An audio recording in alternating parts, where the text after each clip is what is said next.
Yes, I am a vegan, someone's asking me. I don't eat dead animals or butter or cheese or anything like that. Why did I decide to be a vegan? First and foremost, when I first did, it was for health reasons. I noticed as a teenager when I would eat steak and stuff, kind of backed me up, didn't feel good. And then I switched to a much lighter diet, going vegetarian at first, and then went vegan. And well, for first and foremost, I mean, from health reasons. I've done a lot of study on it, obviously, and nobody has the optimal diet figured out. You know, sometimes people say, oh, eggs are good for you, eggs are bad for you. Everyone has different views.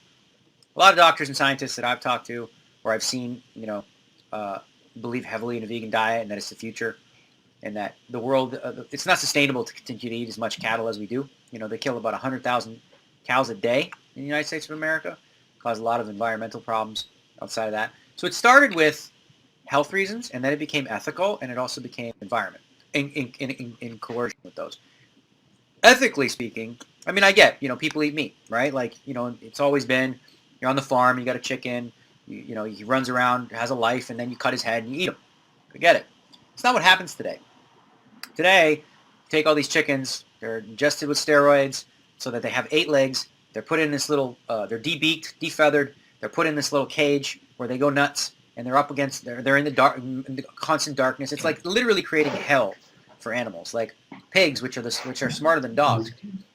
They're put in cages so small that they can't even turn around for their entire life. They're just stuck like that.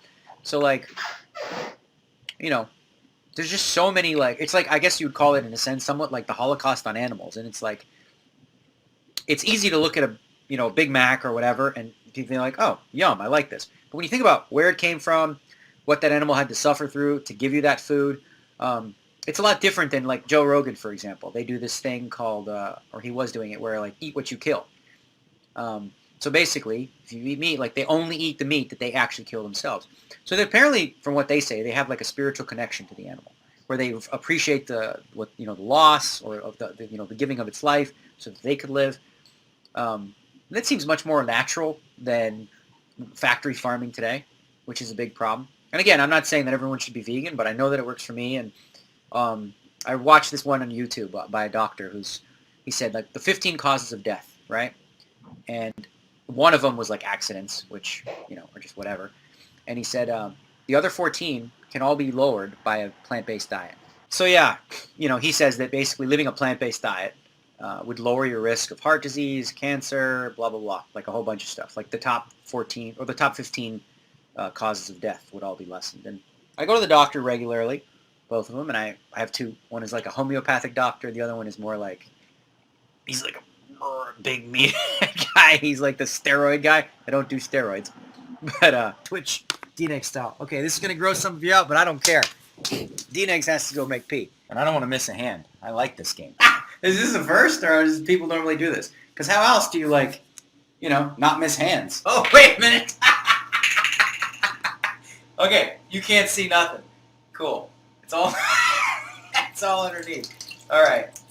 This way, I don't miss hands. Just looking out for my Twitch people. I got one hand to check, bet, raise with, the other hand to hold on to it. Some say you need 2 hands, but, come from a blessed family. Yeah, I'm going to wash my hands, too. All right. I literally just peed on Twitch. Back to bed we go. Join me.